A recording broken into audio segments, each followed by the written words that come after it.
Good afternoon, Rabbi. We are here today to warn the community regarding purchasing Chametz products from non-religious Jews, that they have stores or all kinds of things like this. We're not allowed to buy from them products which contain Chametz after the holiday is over, the Pesach holiday. What's the reason for this? The reason is because if a non-Jew owned Chametz during Pesach, he did not sell it, he did not get rid of it. So what happens is that it becomes forbidden to benefit from that chametz, even to whether you eat it or you do any other kind of benefit from it. You're not allowed to get any benefit from it. Where do we find this prohibition? We find it written in many of the Rishonim, the earlier authorities, like the Meiri, the Chametz. We find it in the Ramban, and we find it in the Ritva, and more Rishonim, the Orchot Chaim, and more, the Michtam.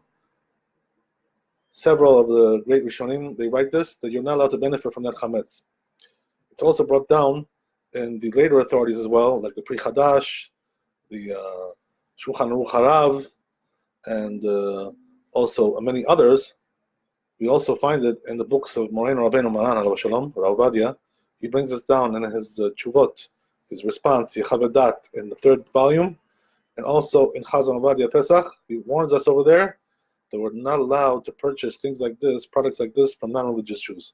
When does that apply? It applies when the non-religious Jew did not sell the chametz. If he has some kind of proof that he sold the chametz, what does that mean?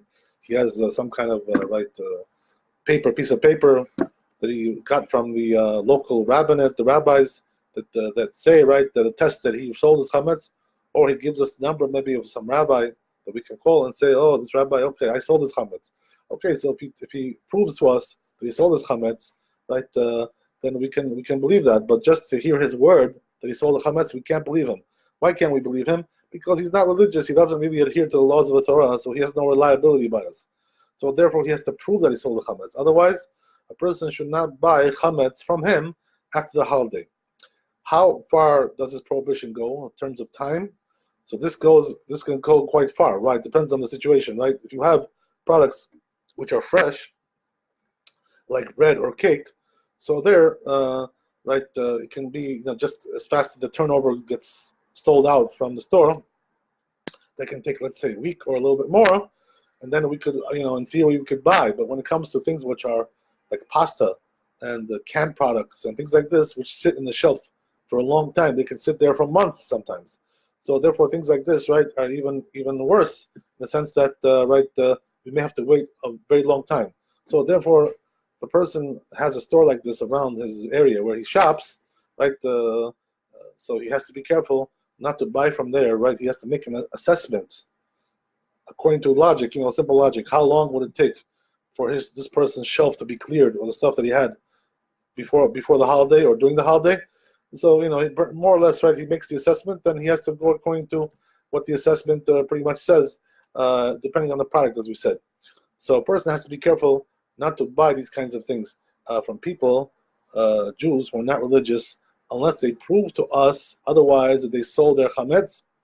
Otherwise, better to go to a goy, to a non-Jew, because the goy, there's no prohibition by him to have chametz on Pesach. So therefore, whatever he had on his shelves, even though it remains there quite a long time, we don't care about that. So in a sense, what should a person do to be safe from this prohibition? Either he should go to a religious Jew who sold his chametz, or whatever, Jew who sold the chametz, or he has to go to a non-Jew, and he can buy from there whatever they have, because regarding them, there is no prohibition, and there is no issue whatsoever. Chazak u'baruch, Baruch Adonai le'olam, amen, amen.